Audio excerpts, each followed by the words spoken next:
Bienvenue dans ce nouvel épisode du podcast gastronomique Parler Cuisine, présenté par Marc et Guy. Bonjour à tous et à toutes, merci de nous écouter. Aujourd'hui, c'est l'épisode 85.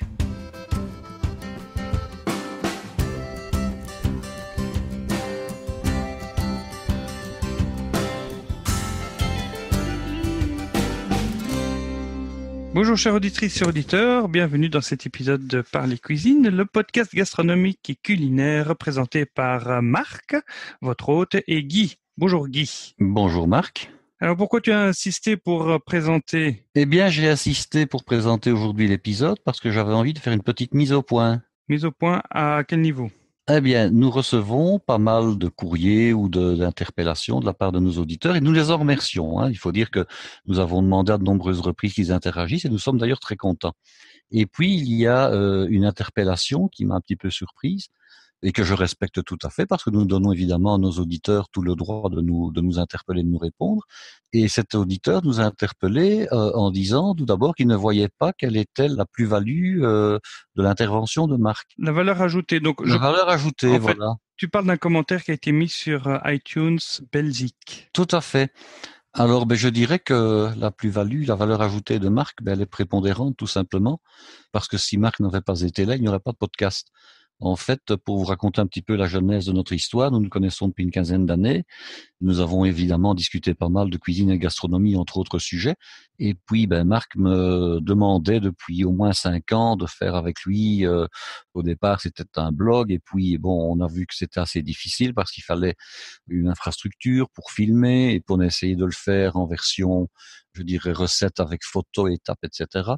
Et on s'est rendu compte également du fait que nous n'habitons pas l'un près de l'autre, nous habitons à 300 kilomètres et plus l'un de l'autre, et la mer nous sépare.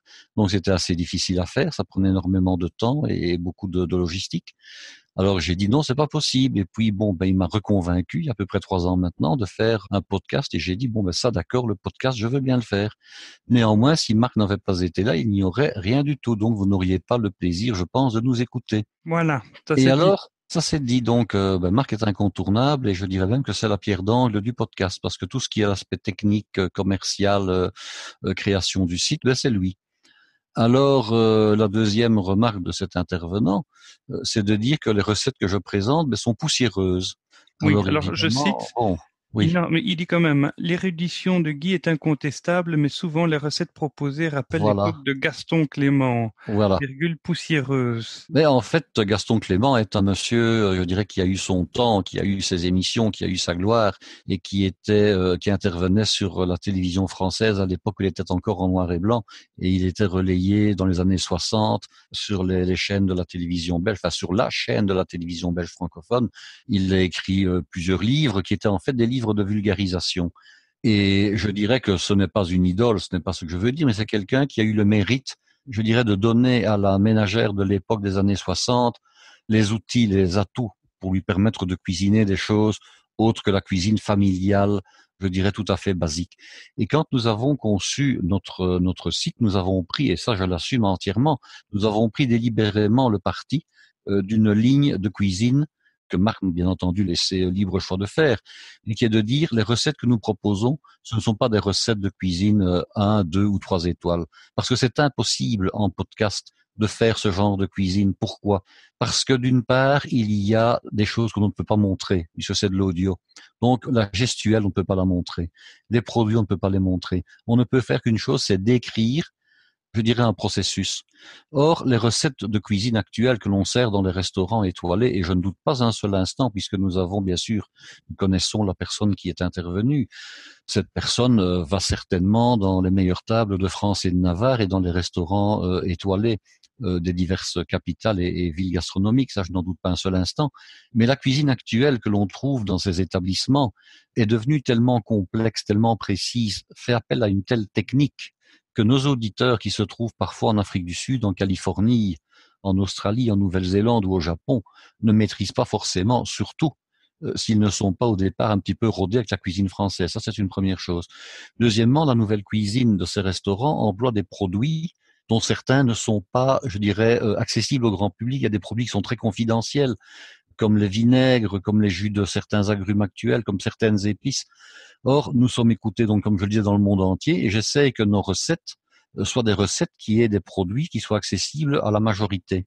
Deuxièmement, ces recettes nécessitent une technologie qui fait appel parfois à des bases de cuisine moléculaire, à l'utilisation de siphons, des espumas, etc. De l'équipement De qu'on n'a pas tous l'équipement chez que soi. tout le monde n'a pas, et d'autre part, la personne qui nous écoute et qui rentre chez elle le soir, peut-être est-elle célibataire, peut-être est-elle simplement en couple, voire même peut-être est-ce un couple avec 2 enfants, donc imaginons même 4 personnes. Est-ce qu'on va mettre un siphon complet pour faire une espuma ou une mousse en route? Une mousse dont on ne mettra éventuellement que 3 ou 4, parfois même moins, petits points sur l'assiette? Non. Est-ce qu'on va demander à la personne qui nous écoute de mettre en œuvre une dizaine de techniques différentes? Pourquoi? Parce qu'il y aura la cuisson de la viande, il y aura la cuisson ou la préparation d'une ou 2 mousses ou d'une espuma, il y aura la préparation de 2, 3, 4 ou 5 légumes qui ne se cuisent pas forcément tous ensemble. Il y en a un qui sera peut-être frit, il y en a un autre qui sera séché au four, il y en aura un autre qui sera en purée, parce qu'on ne mettra qu'une cuillère à café, tout simplement. C'est impossible. Donc, les recettes de restaurants qui sont étoilées, je pourrais les décrire, je pourrais en faire. Ce n'est pas une question, je dirais, La cuisine moderne. Oui, tout à fait. Ce n'est pas une question ni d'incapacité, ni de manque d'intérêt. C'est une question tout simplement que je dois choisir des recettes qui sont faciles à faire, qui sont agréables. Je prends parfois des recettes plus classiques que je vais revisiter. Et dans 2 podcasts, ce sera le cas. Je vous donnerai une recette qui sera une variante d'une recette classique. Mais c'est un choix délibéré, je l'assume. Alors, voilà, je fais ce podcast avec plaisir pour la majorité de nos auditeurs et je peux comprendre que certains soient frustrés ou ne soient pas heureux, que je n'aborde pas des cuisines plus contemporaines ou plus techniques. Mais pour ça, il y a des cours de cuisine. Pour ça, il y a des tutos sur Internet où on va vous montrer comment on découpe, par exemple, un poulet à cru ou comment on découpe un poulet en crapaudine. Et pourtant, ça, ce sont des recettes, disons, qui sont déjà anciennes, où on va vous montrer comment on fait un cornet. Je vais prendre un exemple. Ce n'est plus vraiment la mode maintenant, mais à une époque, l'habitude était de garnir les assiettes avec des tout petits points de crème, de sauce, de mousse, etc. Donc des petits points de la taille d'une tête d'épingle. Ça se fait qu'un cornet en papier. Si je montre à des élèves comment on fait un cornet, d'ailleurs j'ai le malin plaisir quand je devais leur montrer, de dire voilà, je vais vous montrer comment on fait un cornet, je le pliais, ils n'avaient rien vu, ils n'avaient vu que du feu. Et je disais maintenant essayez de refaire la même chose. Bon, je devais évidemment leur montrer pas à pas, et ça prenait, je dirais, 5-10 minutes pour leur montrer comment plier un cornet en papier et qu'ils l'exécutent correctement. C'est évidemment le genre de choses que je ne peux pas faire par un podcast. Ça doit être fait en direct, ça doit être fait de visu. Et même, j'en suis quasiment persuadé, le montrer via un tuto sur Internet ne permettrait pas automatiquement que tout le monde sache le faire. Donc, il y a des choses qui, malheureusement, par le format que nous avons choisi, ne permettent pas d'être faites. Voilà ce que j'avais à dire concernant cette intervention et je remercie ce monsieur de l'avoir faite puisque finalement, ça me permet de faire cette petite mise au point et je lui souhaite, s'il le souhaite, en tout cas lui, de nous écouter dans de nombreux épisodes. Voilà. Et moi, je le remercie en tout cas parce qu'il a donné un avis sur iTunes, il a mis 3 étoiles et il a mis un commentaire. Donc, voilà, tout à fait. Parce qu'on a beaucoup plus d'avis, donc des gens qui mettent des étoiles mais qui mettent pas de commentaires et ça, c'est un petit peu... Est-ce que ça vaut vraiment la peine? Mais disons que ça nous permet d'interagir, hein, que le commentaire soit, disons, élogieux ou qu'il soit évidemment critique, ça nous permet d'interagir avec nos auditeurs et c'est une très bonne chose. Voilà. En tout cas, donc, merci à ceux qui ont pris la peine d'aller sur iTunes, nous laisser un avis, nous laisser des étoiles. Je vois que globalement, ils sont positifs et la plupart des gens sont généralement très enthousiastes à nous laisser un commentaire. Donc j'avais pas l'intention de lui répondre à une personne comme ça parce que je me dis c'est pas à lui que je m'adresse. Si ça lui plaît pas, écoute, tu vas écouter d'autres podcasts. Il y en a qui sont bien mieux. Il y a des podcasts qui parlent de cuisine qui durent moins longtemps, qui sont plus pratiques, qui sont plus vivants, qui ont plus d'effets sonores, il y en a plein qui sont apparus récemment. Et qui ont d'autres moyens que nous aussi, hein. Voilà. Et puis il y a les émissions radio. Il y a les émissions radio et puis il y a les émissions culinaires maintenant sur Internet. Moi, ce que je reproche un petit peu parfois à certaines émissions ou en tout cas l'intervention de certains chefs dans des émissions culinaires, c'est qu'on leur demande voilà, dites chef, donnez-nous une recette à base de tel produit pour l'été. Et puis alors on va vous dire écoutez, vous prenez telle pièce de viande, vous la cuisez, puis vous faites une sauce à base de ceci, et puis vous ajoutez, etc. Et finalement, si on n'est pas cuisinier au départ, on est en manque d'au moins la moitié des informations techniques et on est incapable de réaliser cette recette.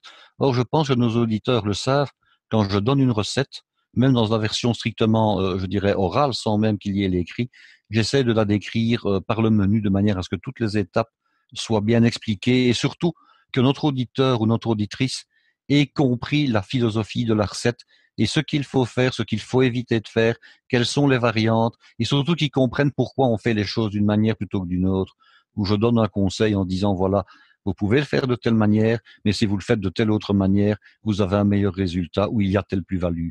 Mais voilà, nous avons notre, je dirais, notre ligne éditoriale, et je pense que nous allons la garder parce qu'elle nous convient, qu'elle convient à nos auditeurs. Eh bien, en tout cas, merci à ceux qui nous écoutent d'avoir fait le choix de passer ce moment avec nous. Je vous invite à vous asseoir et profiter de nos discussions. Parce qu'aujourd'hui, Guy, tu voulais nous parler, on va reprendre notre série d'été. On va reprendre notre série d'été et nous allons la reprendre avec un dessert, je vous l'avais promis. Alors, on est un petit peu dans notre idée repas à l'extérieur, repas champêtre, repas sur la terrasse, éventuellement barbecue. Mais j'avais bien dit que notre série sur l'été n'allait pas se cantonner uniquement au barbecue, qu'on allait donc, je dirais, aborder la cuisine de l'été dans un sens, je dirais, le plus large possible. Alors, je suis tombé il y a déjà quelques années, je pense maintenant, sur une recette qui m'en rappelait une autre. Je pense que j'avais déjà parlé des oranges à la turque. Et ici, je suis tombé en fait sur une recette de pêche à la grecque. Alors, entre la Grèce et la Turquie, c'est pas toujours la bonne entente, mais enfin, les deux pays et les deux, je dirais, les deux civilisations culinaires sont quand même voisines.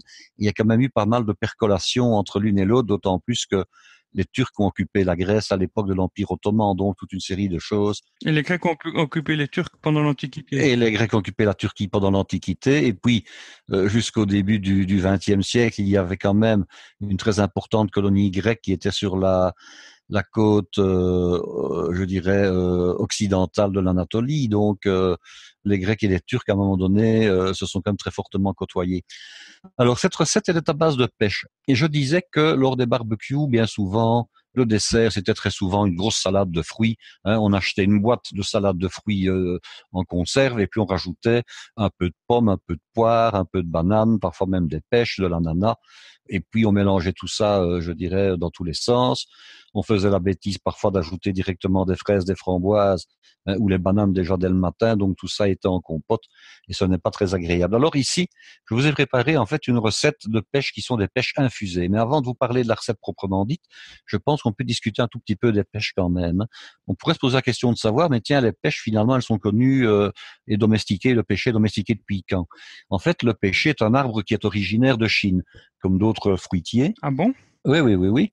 Et actuellement, bon, souvent, quand on veut voir de quel endroit de la planète une plante, je dirais de manière générale, est originaire, on doit rechercher les sujets sauvages qui subsistent toujours. C'est normal. Oui. Or, il se fait que en Chine, il y a des régions entières qui sont, je dirais, plantées ou en tout cas plantées de pêcher, mais il n'existe plus de variétés sauvages.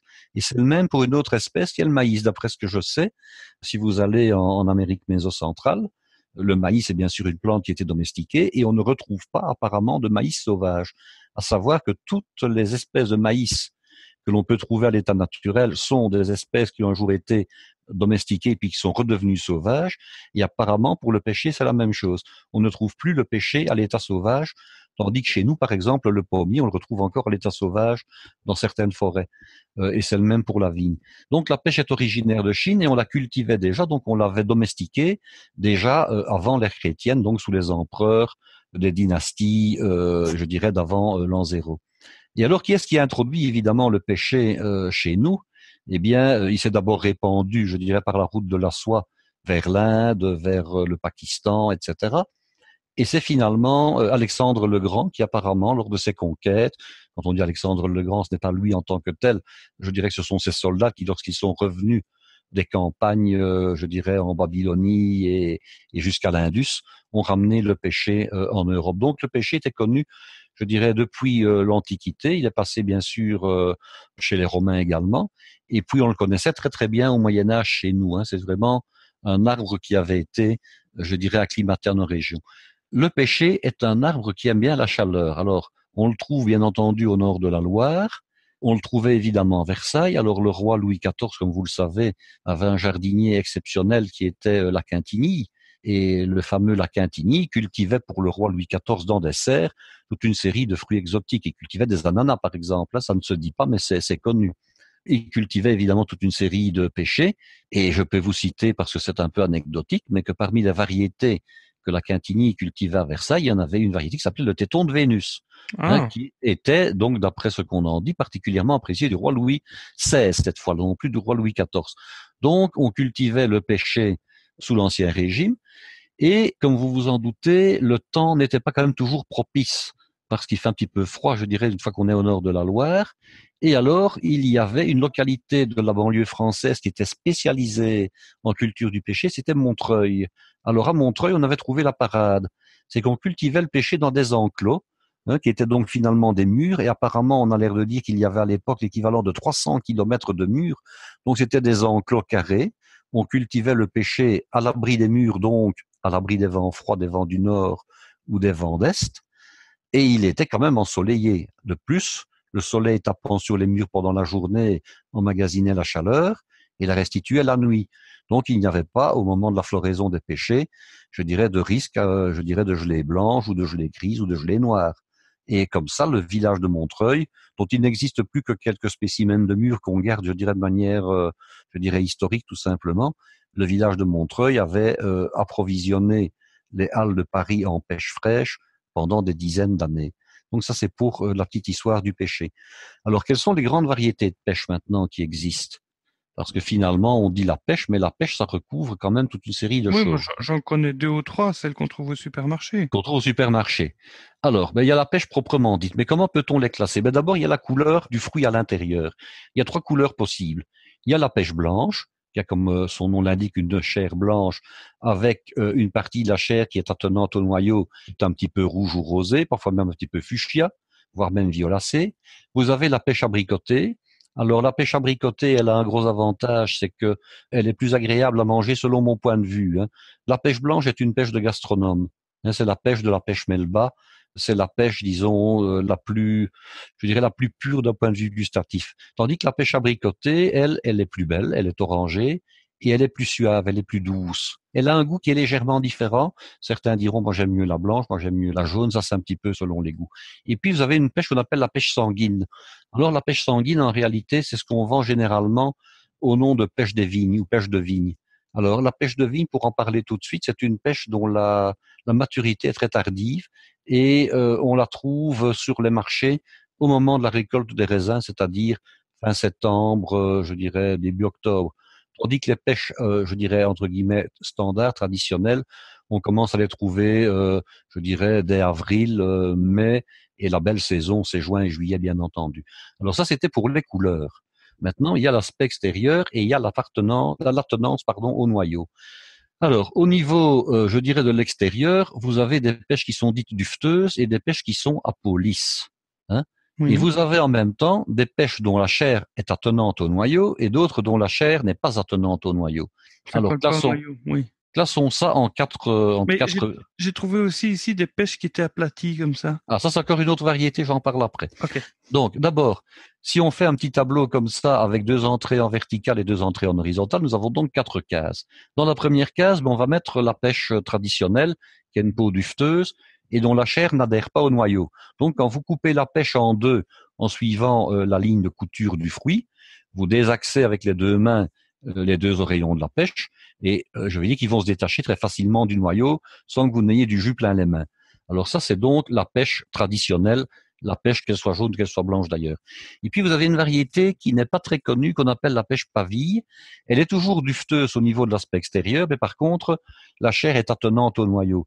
Donc si vous la fendez en 2 et vous essayez de détacher simplement en la tournant dans vos mains les 2 morceaux, vous n'y parviendrez pas. Vous allez, disons, plutôt, je dirais, tordre la pêche au point qu'elle va faire du jus plein vos mains. Donc ce n'est pas possible. Et alors, vous avez les pêches à peau lisse.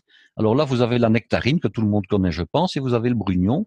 Alors, la nectarine, le noyau est libre, et le brugnon, le noyau est attenant. Alors, la nectarine est un fruit que l'on rencontre maintenant de plus en plus souvent, alors qu'anciennement, il y a 20 ans, il est encore un petit peu confidentiel. Pourquoi? Parce que c'est un fruit qui permet d'être mangé, je dirais, à l'extérieur très facilement. Dès le moment où vous avez un couteau, Vous prenez votre nectarine, vous la lavez ou bien vous l'essuyez, vous la fendez en deux, vous donnez le petit coup de tour pour la séparer de son noyau et vous pouvez mordre dedans.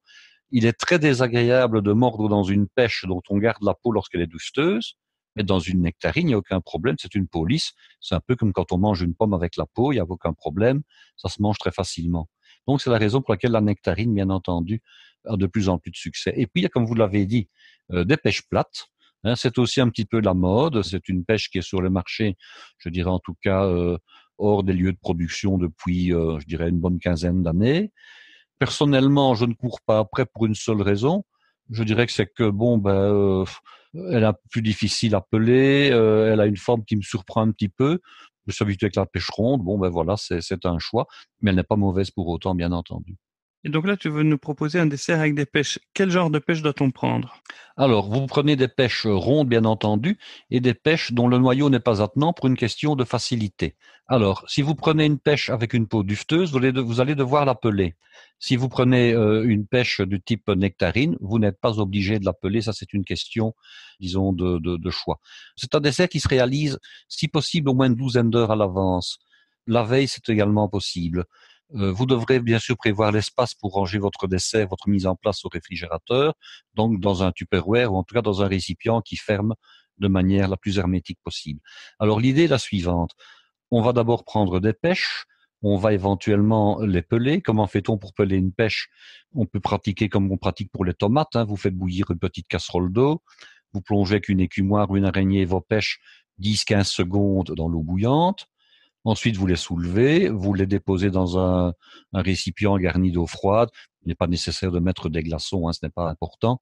Vous les laissez refroidir et puis vous les épluchez en prenant tout simplement un petit couteau d'office, un petit couteau de cuisine, et la peau vient très très facilement.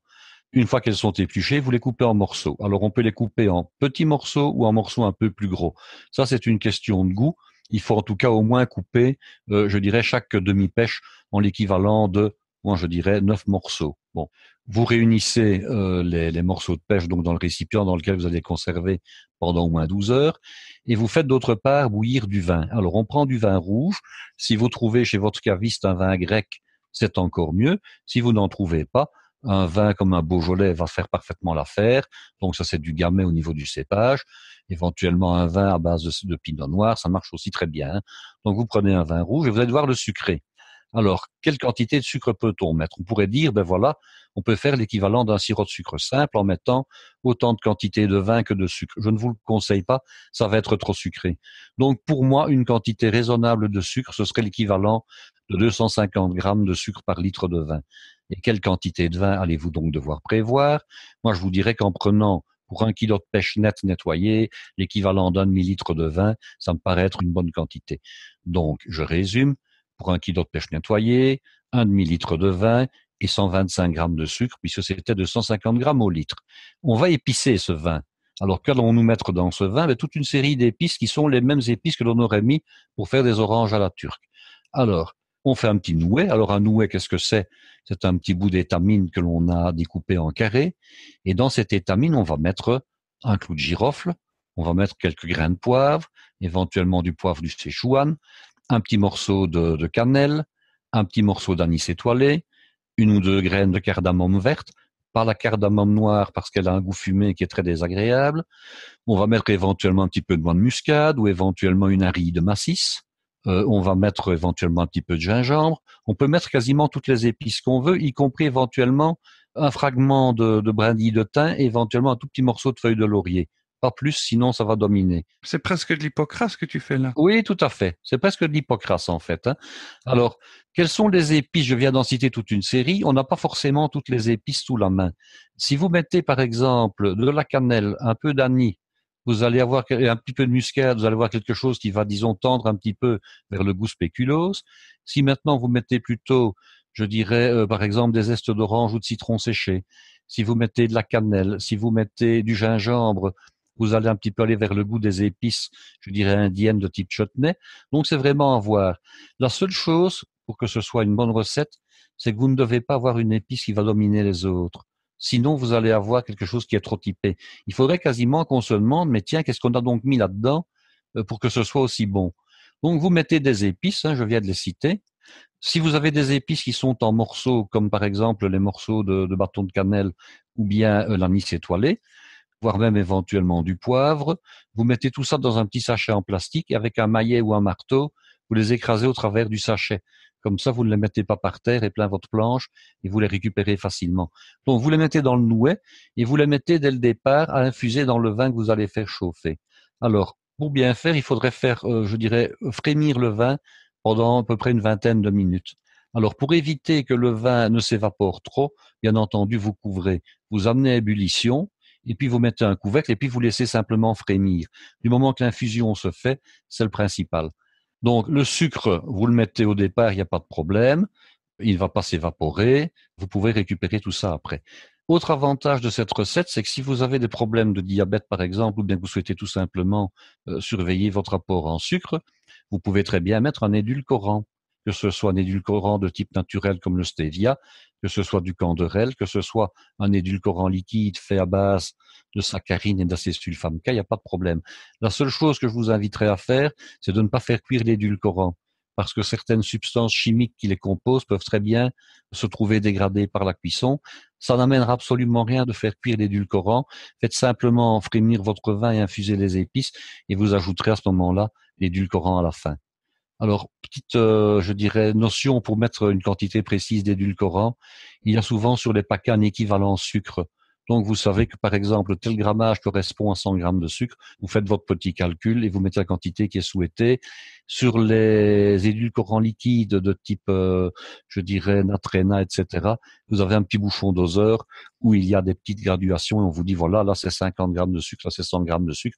Et puis, vous avez toujours le goût, hein. Vous ajoutez l'édulcorant, vous mélangez, vous goûtez. Si ça vous paraît suffisamment sucré, vous savez que vous êtes à la bonne quantité. Vous avez mis votre pêche dans le récipient de conservation. Vous versez le liquide bouillant dessus. Ça, c'est important. Ce serait une meilleure infusion. Vos pêches vont pouvoir à ce moment-là avoir une espèce de pré-cuisson.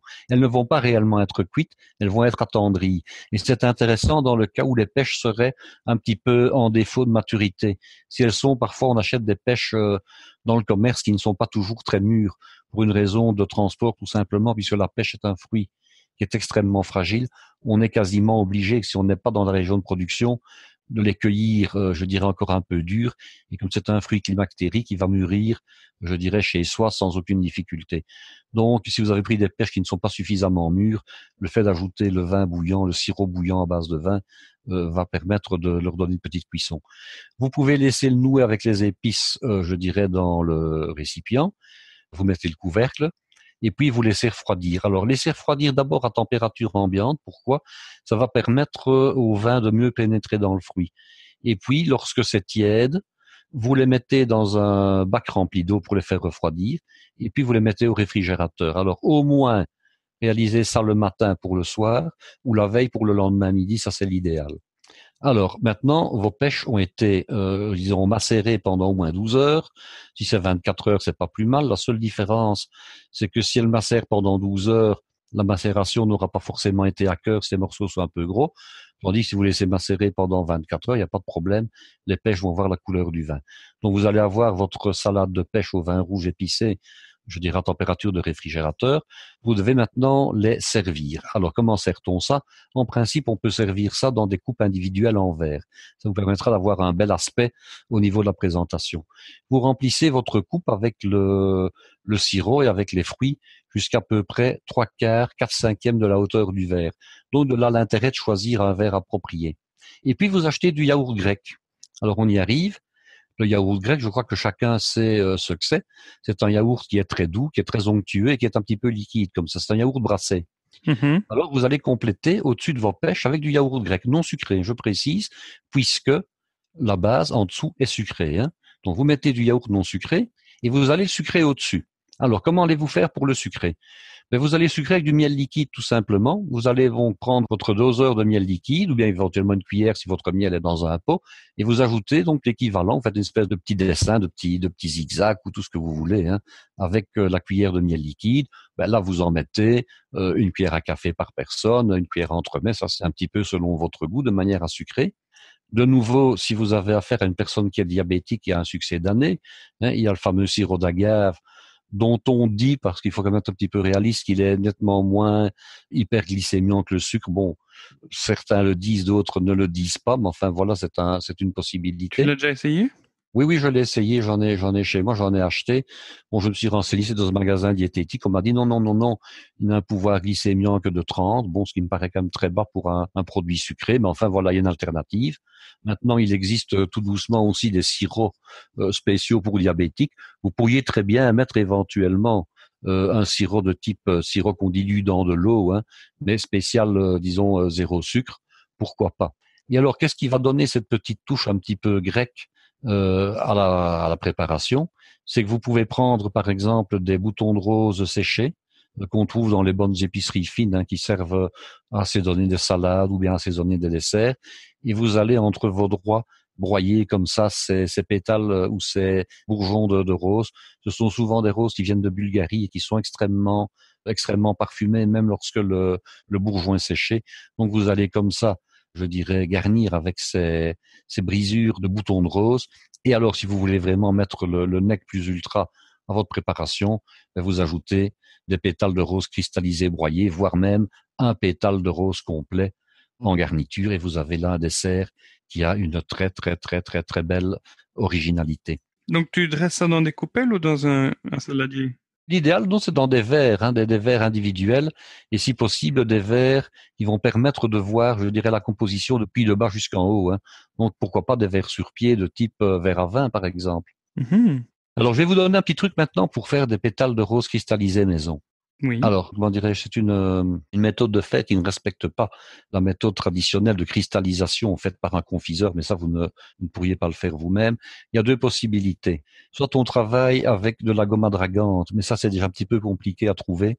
Et on fait, mais c'est une gomme spéciale qui sert à faire les bonbons, par exemple, de la gomme arabique ou de la gomme adragante.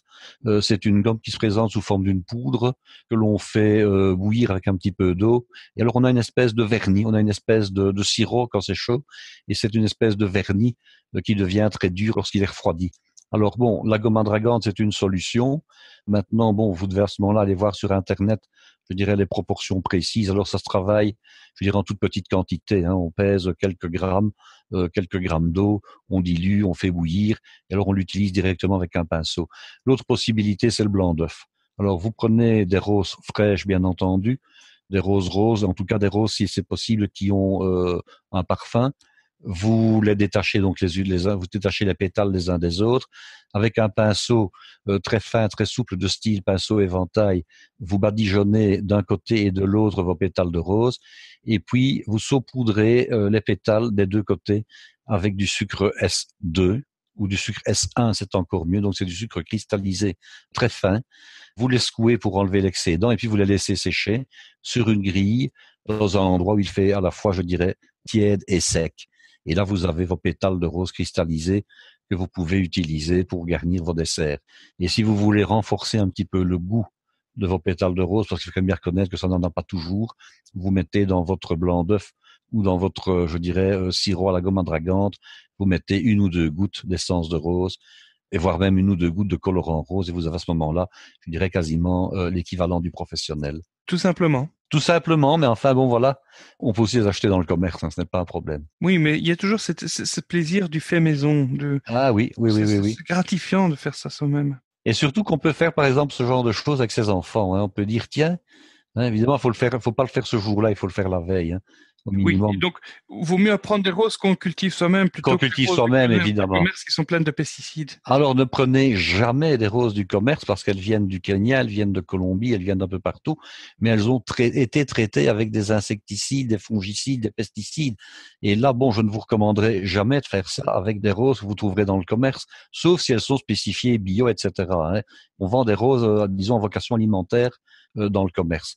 Bon, moi, j'ai fait planter une quinzaine de rosiers particulièrement, je dirais, odoriférants, de manière à récolter les pétales de rose. Mais tout le monde n'a pas des rosiers chez soi, évidemment. Bah, ça peut être un bon projet pour la personne qui aime jardiner, c'est de faire Bien planter sûr. des roses qui sont... Tu as des espèces en tête? Non, je n'ai pas. Bon, c'est-à-dire qu'il y a la rose de Bulgarie. La rose de Bulgarie, c'est celle qu'on utilise pour faire les parfums, parce que justement, c'est une rose qui est particulièrement odorante. Et alors, vous avez la variété, disons, je ne sais plus son nom, mais la rose de base, la rose française, je crois que c'est la centifolia, qui possède énormément de pétales, qui est une rose qui est extrêmement parfumée également. Le seul problème, c'est que c'est une rose qui est tout près de la rose sauvage.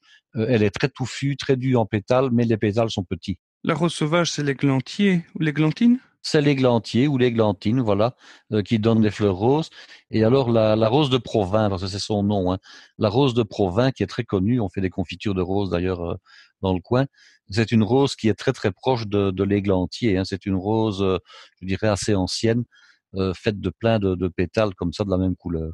Et la rose sauvage, elle a du goût, de l'odeur? Ben écoute, la rose sauvage, je ne me souviens pas en avoir mangé ou l'avoir testé. Bon, elle a de la couleur, donc elle est rose, elle est parfumée, mais elle n'atteint pas le parfum des roses cultivées à cet effet. Maintenant, on évite les roses qui sont très parfumées. On préconise plutôt, au niveau des plantations, des roses qui sont très belles d'un aspect, je dirais, visuel, avec de superbes Ornementale, couleurs. oui. Des roses ornementales, mais elles ne sentent plus. C'est ça le problème. Ouais. C'est que si on veut les utiliser à vocation culinaire, ben on n'a plus l'intérêt puisque elles ne sentent rien. Oui, alors il faut savoir que toutes les espèces de roses sont des pétales qui se mangent. En principe, toutes les espèces de roses peuvent se manger. La rose n'est pas un produit toxique. Bon, on en a déjà parlé d'ailleurs, des fleurs qu'on peut manger. Oui, il y a la fleur de capucine, il y a le souci, il y a les fleurs de violette, il y a les fleurs de pensée qui sont finalement des fleurs de la même famille que la violette. Il y a également le lilas. On peut faire des beignets de lilas. Ah oui, justement, ils sont en fleurs là dans mon jardin. Ils sont en fleurs. Ça sent pas trop le savon? Ça sent un peu le parfum, évidemment, il faut reconnaître. Donc, qu'est-ce qu'on fait? On fait une pâte à frire, et puis on découpe des petites grappes dans la fleur de lilas. On les trempe délicatement dans la pâte à frire, puis dans la graisse. On les fait frire, et puis on les sert avec, je dirais, un sucre impalpable pour les sucrer. Voilà, totalement vegan en plus. Voilà, il y a des fleurs comme la fleur d'oignon, la fleur de ciboulette. Par contre, il y a des fleurs qui sont absolument toxiques et qu'il faut éviter. Par exemple, les fleurs de lupin, alors surtout le muguet. Oui. Et là, c'est un cardiotoxique extrêmement violent. Et alors, un autre toxique qui l'est peut-être tout autant, si pas plus, c'est la fleur du laurier. Le laurier rose est un toxique dans toutes ses parties, que ce soit la fleur, que ce soit les feuilles, que ce soit la branche. Simplement parce que le cas a été rapporté. Je crois que c'était en Afrique du Nord où le laurier rose est assez commun. Des soldats français avaient enfilé en brochette de la viande sur des tiges de laurier rose et ils en sont morts alors qu'ils n'ont pas consommé la branche. Donc le simple contact du bois du laurier avec la viande a suffi pour être mortel. Donc le laurier, si ce n'est pas le laurier culinaire qu'on appelle le laurier sauce, on n'y touche absolument pas, ni de près ni de loin. Ok, en effet. Alors, dernière remarque, donc ce dessert peut être bien évidemment fait à l'avance. Vous pouvez même le dresser à l'avance et le garder au réfrigérateur. Il doit être servi bien frais. Pas question de dire on va le sortir depuis 1 heure ou 2 heures et le mettre sur une table au soleil. Sa qualité, c'est d'être servi bien frais. Et alors, ce contraste entre le parfum de la rose et du sucre, du miel, avec le fromage qui lui n'est pas sucré. Et puis après, on descend en dessous et on a les pêches qui sont aromatisées avec des épices. C'est un superbe contraste. Voilà, nos invités en redemandent en plus. Mais en fait, c'est végétarien, ça aussi. Sauf le miel. Le miel, bon, c'est encore fait par les abeilles jusqu'à preuve du contraire. Sauf si vous mettez du sirop d'agave ou un sirop de type végétal. Ou un sirop d'érable. Ou un sirop d'érable. Pourquoi pas? Par exemple. Maintenant, si on met un sirop d'érable, ce n'est plus très grec non plus. Oui, effectivement. Mais enfin, voilà. Pourquoi pas? Ok. Bon, en tout cas, si vous essayez cette recette chez vous, n'hésitez pas à nous envoyer une photo. Il y a certains auditeurs qui commencent à nous envoyer des photos sur la page Facebook. Il suffit de rechercher Parler Cuisine sur Facebook. Ou alors nous envoyer un email, question@parlercuisine.com. Tiens, t'as été voir le nouveau site? J'ai refait le site. Ah, je vais bientôt y aller. Voilà, avec le nouveau logo, tout ça, on me dit que c'est plus clair, c'est plus propre, voilà. Donc c'est beaucoup moins difficile qu'auparavant. Parce qu'il faut savoir que quand j'ai lancé le site, c'était juste quand on a lancé le podcast avec le logo que j'avais fait en 20 minutes sur PowerPoint. C'était il y a 3 ans. Donc, et on se modernise. Voilà. Et justement, on va fêter nos 3 ans quand on sera à Paris pour l'événement MP3 à Paris. Mais y serons-nous finalement avec ces grèves de train qui s'annoncent, hein? Bon, nous avons annoncé à tous nos auditeurs notre présence et puis on regarde dans le calendrier des grèves de train, patatras, ce week-end-là, c'est la grève de train à la SNCF. On y sera, on se démerdera, on y va y aller, c'est tout. On va pas laisser quelques fonctionnaires aigris nous gâcher notre week-end. Voilà, non? On laissera trouver une solution. Oui. S'il y a la voiture, il y a le vélo, moi je prends le train, apparemment les trains grandes lignes internationaux, il y en a encore quelques-uns qui circulent, au moins 1 sur 2. Donc voilà, moi ce sera la fin de la semaine où je suis en congé avec mes enfants parce que c'est vacances scolaires ici. Donc on se démerdera. Voilà.